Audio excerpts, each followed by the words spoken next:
and welcome back to the Neurodiverging Podcast. I'm Danielle Sullivan. I am your host, and I'm so pleased you're here with us today.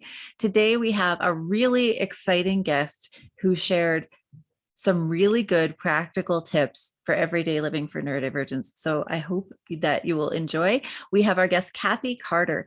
Kathy is a cognitive behavioral hypnotherapist in online private practice with a mostly neurodivergent client base. She specializes in nervous system regulation, especially autistic burnout, identity, and self-esteem. Her practice is Arrive Therapy, which you can find information about in the links below, but it's at arrivetherapy.co.uk. And she offers an international online therapy service. Kathy also works as a student counselor at a junior school for children with social, emotional, and mental health needs. She is an autistic individual herself, and she's also a neurodiversity advocate and a therapist with the enterprise Thriving Autistic, offering therapy to newly diagnosed autistic adults who have been diagnosed autistic at the adult autism practice. These organizations both offer an international online service, but are based in Ireland. At Thriving Autistic, Kathy is supporting autistic adult clients with issues around identity, minority stress, and regulation. You can find out more about those organizations at thrivingautistic.org and adultautism.ie, and we will be talking about them momentarily in the interview. Before we get to that, I just want to thank my patrons for supporting this podcast. The podcast runs on patron donations. If you are interested, please check out patreon.com/neurodiverging, where you can find out more about how to pledge to the Neurodiverging Podcast to keep us running, keep us in business, and to get some very excellent behind the scenes perks. So neurodiverging, sorry. You can also find information at neurodiverging.com, obviously, but the Patreon is patreon.com/neurodiverging. Today, with our interview with Kathy, we will be talking about the type of hypnotherapy she practices and why it's useful for neurodivergent people, what emotional literacy and emotional regulation are, and how to improve your own and your family's. She gave some really great practical tips for doing that. Some ways that we can build our own emotional regulation muscles when we're feeling stressed out. And then on a completely separate tangent, because Kathy is a neurodivergent provider for neurodivergent people, I wanted to talk to her about how do we assess whether a provider, a medical health provider or a mental health provider, is neurodiversity friendly and neurodiversity affirming. So we have a great conversation towards the end of the podcast about how you can make an assessment for yourself as to whether someone you're considering working with is actually neurodiversity affirming as we want them to be. So I hope this podcast will be helpful to you. I appreciate you being here today. And without further ado, here's our interview with Kathy. All right. Welcome, Kathy, to the Neurodiverging Podcast. I'm so excited you're here. How are you doing today? I'm very good, Danielle. Thank you very much for having me. I'm really excited. We were talking a little bit before we hit record, and I was so thrilled to get your message. So thank you for agreeing to be our guest. Could we just get started can you tell the listeners a little bit about yourself? Yeah, sure. So you can probably tell I'm from the UK.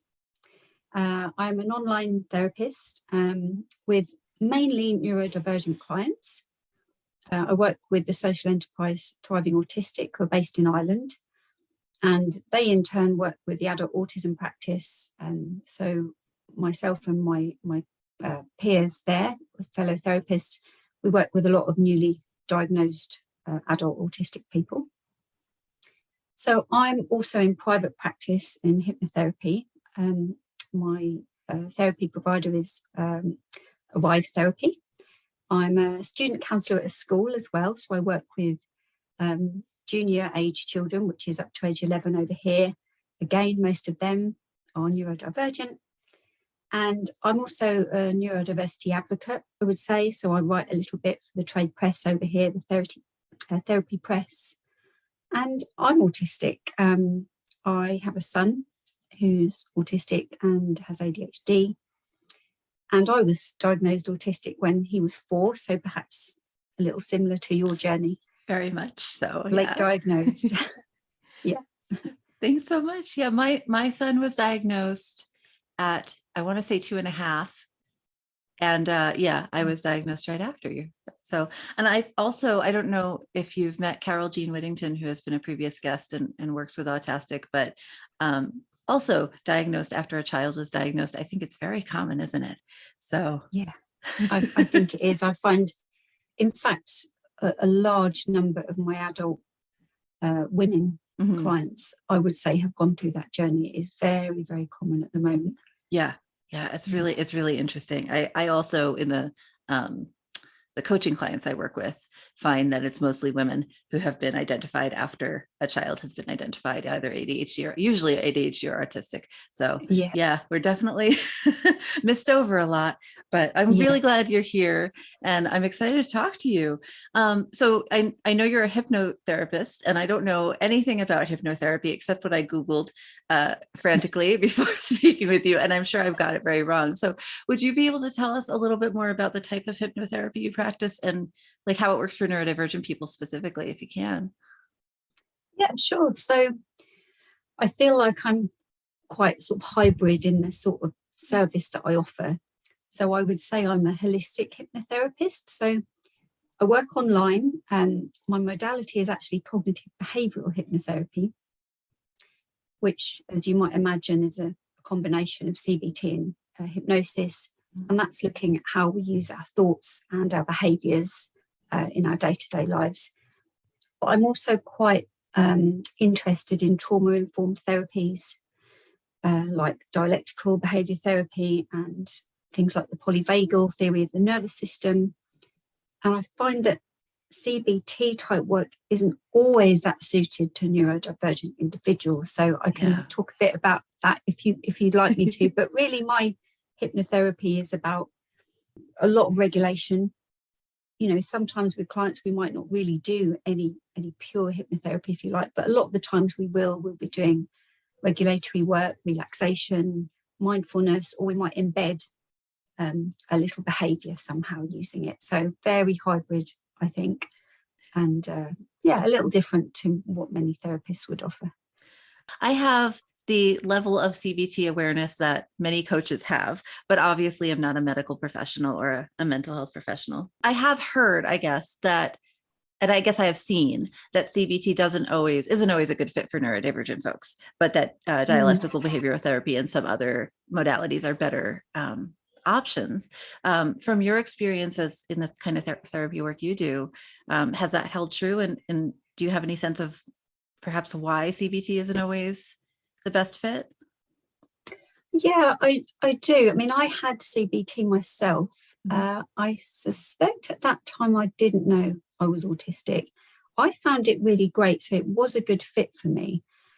But typically, I would say a lot of the time with CBT, you're trying to introduce cognitive flexibility, and we're quite inflexible, and that's okay. Yes. That's okay. That's part of who we are, isn't it?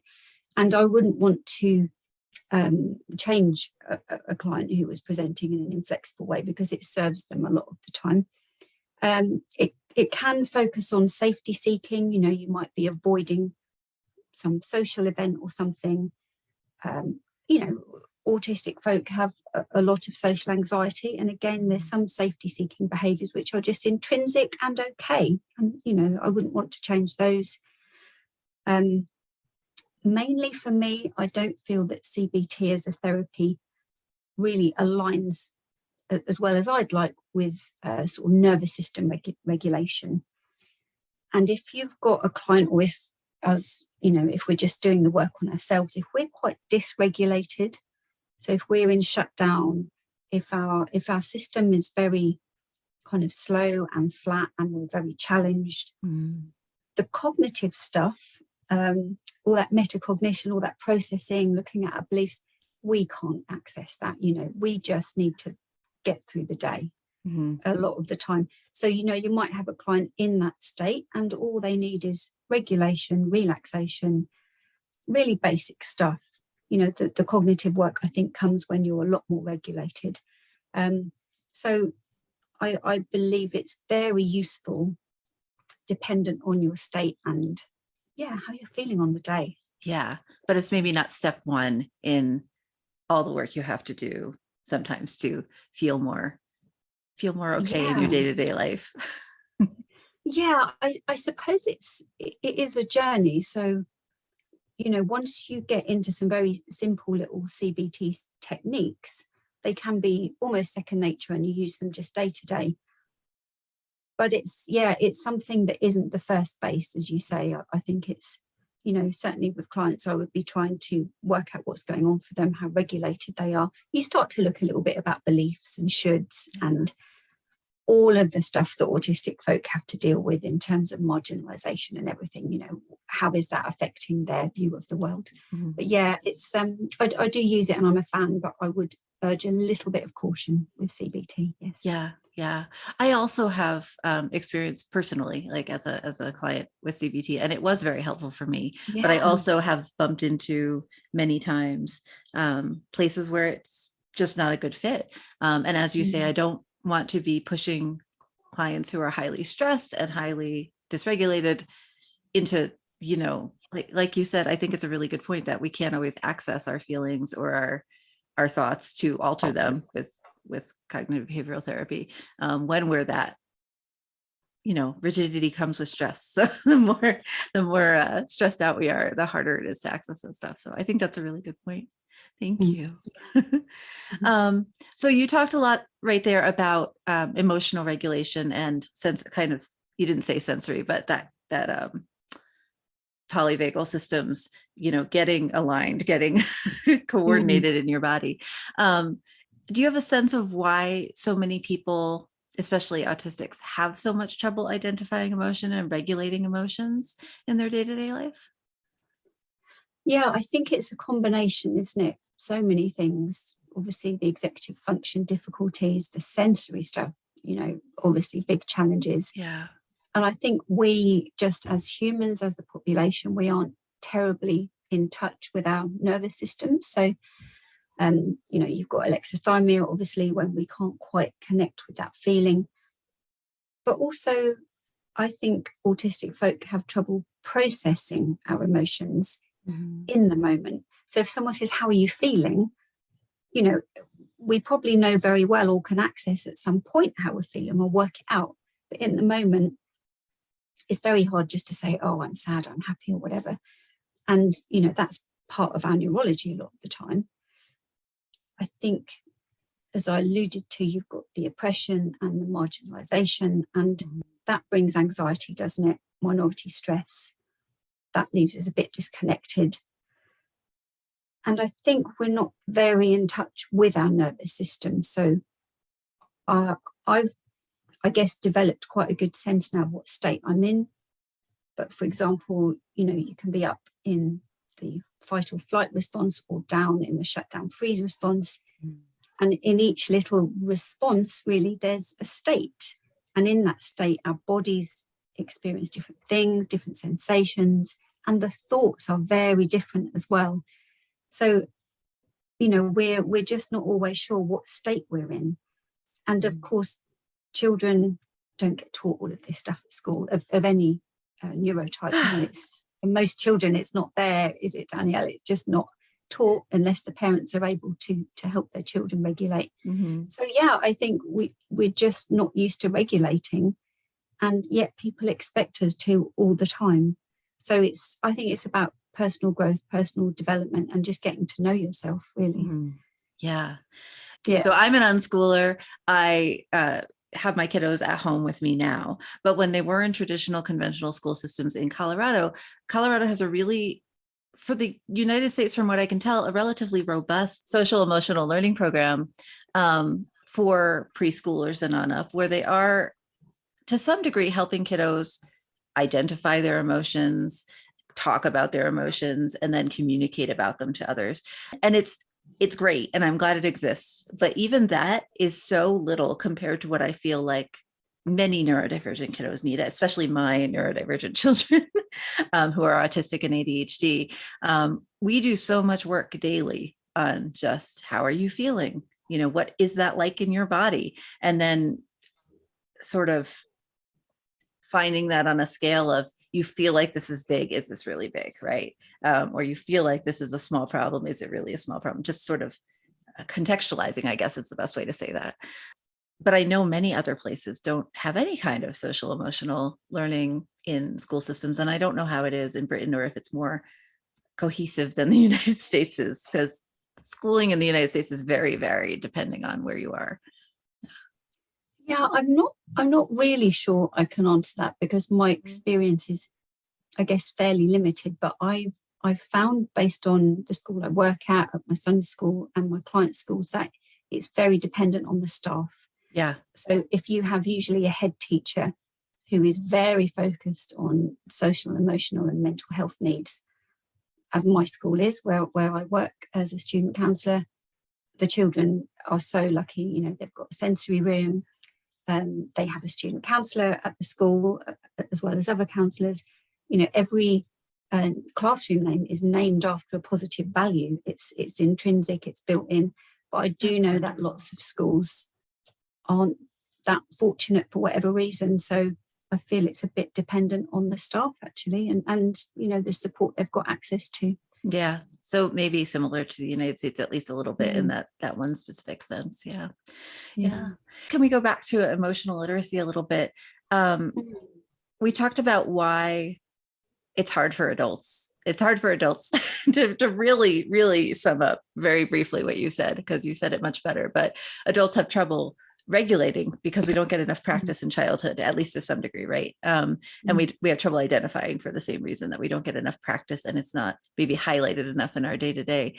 For folks who are working on their kind of emotional literacy, understanding their feelings, regulating their feelings as adults, are there kind of go-to ways that we can build some of those muscles up? Or are there, obviously it's very individual, but are there some exercises or some ideas that you might have for sort of the general population to help that?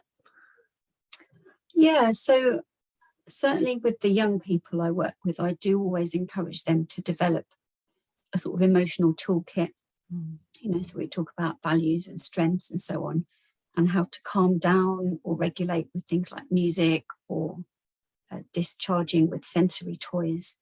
But I do have a little, I guess, exercise that I use a lot with my clients, which I developed from DBT, but it uses the acronym RED, R-E-D. And I would say if people kind of practice this day to day, it's for use when you are heightened, really, hence seeing red.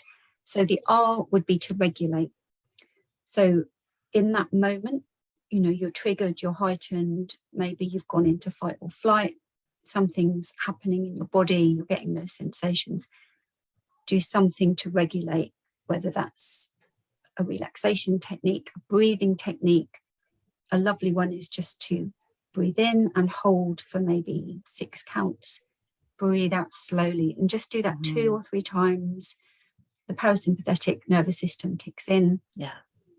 And that's just just in that moment, and it takes seconds, just the first thing to do. E is for evaluate. So work out what's happening. Is your body indeed under threat, as it perhaps thinks it is? Can you respond rather than react? What's happened to my nervous system? You know, what's happening? Is my heart beating faster? You know, evaluate what's happening in your body and your surroundings. Think about what you can see, what you can hear, what you can sense, and try to bring the attention back more internally with the breath again. And then the D is do something. So this is where you grab your toolbox, you grab your skills. You could suck something very sour, you know, and you can have a little pack in your purse or your bag of these useful things. Some of those Tangfastic sweets, you know, the Haribo ones, something really that makes you, you know, makes your face screw up. Face, yeah. They are great for distraction. Something cold, you could travel with a bottle of cold water and just tip some of that on your wrists, or hold it on your temples. Or if you're indoors, you know, go grab an ice cube or something, hold it on your wrists or your temples. Listen to, you know, a music track. I like sort of punk and rock if I'm feeling quite heightened, so I would use that to regulate. You could use a cognitive technique like counting backwards from 100 maybe. That's a very good distraction. Affirmations, I'm in control of my mind and body. It's a lovely one. You could visualize a safe place, which is something we do in hypnotherapy quite a lot, ahead of needing to do it when you're heightened.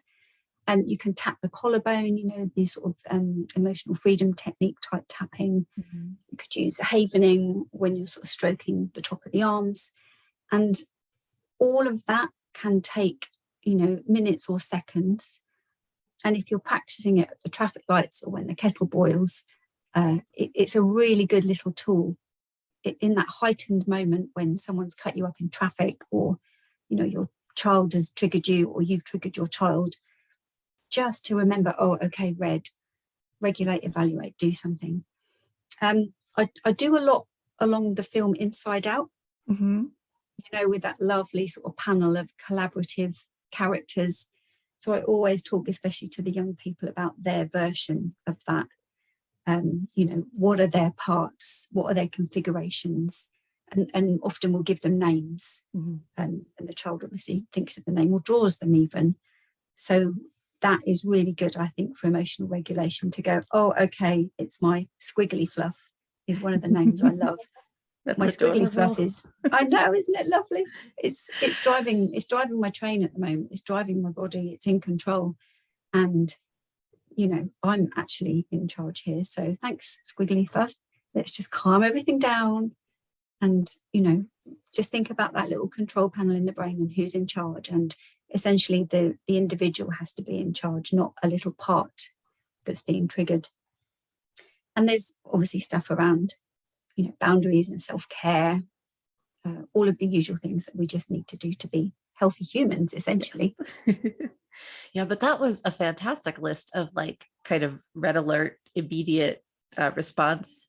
I especially appreciate, I think my tendency personally is to go for the cognitive sort of, distract my brain piece. But I certainly have clients, and my kiddos are much more sensory, distract sensorily. So the ice, those kinds of, the sour is a great, I've never done that. And now I'm like, oh, I'm going to try that the next time one of my children specifically has that kind of overwhelmed feeling. I'm like, that will work really well. And I've never considered it. So thank you so much. I'm sure that lots of listeners are like, oh, that's a great list. So yeah. Often you're distracting your brain, aren't you? It's in that moment, you just need to give it something else to think about. Mm-hmm. Because obviously overwhelm can lead to panic, can't it? That there's a moment in between, the sensory input, your reaction to it, and then what happens next. Yes. So if there's any way to slow down the process and react a little more carefully and slowly, it might reduce the meltdown, it might stop the meltdown, or it might stop some kind of self-injurious behavior. Mm-hmm. It might just mean you take less time to regulate back up and to recover. So I think, and people will find their own little tools. There's lovely things like weighted blankets and olfactory things. Smelling a certain scent is really nice sometimes. And that's often not the blanket, but the scents, the rollerball scent, you can have that in a purse, can't you? And just develop a toolkit. That's really helpful. Thank you so much. I really appreciate that. Do you have any other thoughts or ideas about the nervous system and regulation that folks can kind of take home and use? Like the red system is I love how direct it is and how you can just grab it in a moment of crisis and it's very short and sweet. So there's a sort of concept that I really just use for myself initially, but I find it really useful for clients of all ages and all neurotypes actually. So this isn't exclusive to neurodivergent clients, but I see the nervous system as a traffic light, essentially. So you've got red, amber and green. And this little theory, I suppose, ties in with polyvagal theory. It massively ties in with attachment, which I know you're passionate about as well, Danielle, and lots of other theories along, the hierarchy of needs and even energy centers in the body. There's so many things that I think this is a fit for. But I really see the autonomic nervous system as a sort of 3-tiered ladder is another way to look at it. So up top in the green is our very connected, quite securely attached, very up, energized, safe place. That's the important word. It's a safe place. And for many autistic folk, we do struggle to stay up there. We're often dysregulated. We're triggered by sensory stuff. It is quite hard to stay up there. But when we're there, we feel good. The inner critic isn't there on our shoulder. we're just safely connecting to people, animals, the world around us. Underneath that, in the traffic light system, would be amber. And for me, amber is my warning sign. I sort of know that if I overdo it when I'm in amber, red zone might follow, and that's a little trickier to deal with. So amber is also quite productive, but it's your fight or flight. So it's heightened. It's a bit anxious, basically. It's when we might fire into anger, when we might fire up into indignation, very triggered easily, lots of anxiety-based responses. It feels to me when I'm like that, as I am, I would say most of the time, a fast existence. My head feels fast. Yeah. And the red zone is the shutdown, or indeed the freeze response. And that is, for me, that's where you would find sort of burnout and shutdown. I think a meltdown would probably occur higher up. That's the heightened stage, and then you crash into red. Mm-hmm. And that's recovery. They're all normal and natural, and we dip in and out of them, or we should dip in and out of them. I think neurodivergent folk get stuck a little bit. Yeah. But yeah, when you're down there, that's a little dangerous, really. That's where we can find, I guess, more self-injurious behaviours, less self-care. That's when all of the self-talk is quite negative. You're feeling flat, you're feeling tired, you've got a low mood. And I just, like I alluded to earlier, if you can ascertain which state you're in, I find it very useful. But you need to be quite accepting as well. So not to fear the red state, not to be cross with yourself when you're in it, just to accept that today is a red day. I need self-care. I'm going to have low demands. I'm really going to look after myself and nurture myself and sit with what comes up and be very compassionate towards it, knowing I will get out of it. It's a state we can get out of it. And there are ways to get out of it with safe connection to people or animals, walks in nature, regulatory tools, like again with the music and whatever works for you. But yeah, the little analogy, I suppose, of the traffic light feels quite easy for people to understand, and especially young people as well. Yeah, that's a really great tool. And I can see it being used. I had so many thoughts while you were speaking. I can see it being used in families, especially because I have one concern I get from a lot of clients, coaching clients who are parents, is that they get overwhelmed and their child still has needs and they're not sure how to navigate that. And so part of what I always recommend is, talking with your kiddo and setting some vocabulary that's the same across. So if you both take breaks, you both, whatever your strategies are, you both have access to them at all times. And so that way the child is more likely to understand when the parent is, in red or amber.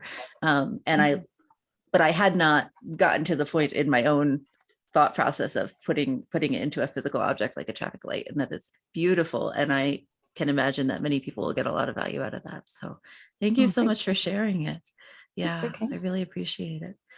So the other thing I want to talk to you about today is a completely separate topic, but when we were originally talking together, I know that you do some training for other mental health providers and other folks on how to be more neurodiversity affirming in their practice, and how to bring human rights work and autistic rights into their mindset when they're working with neurodivergent clients and people. Do you have any advice for autistic or neurodivergent individuals who are looking for neurodiversity affirming providers? Because at least in the US, there's not great ways to assess that.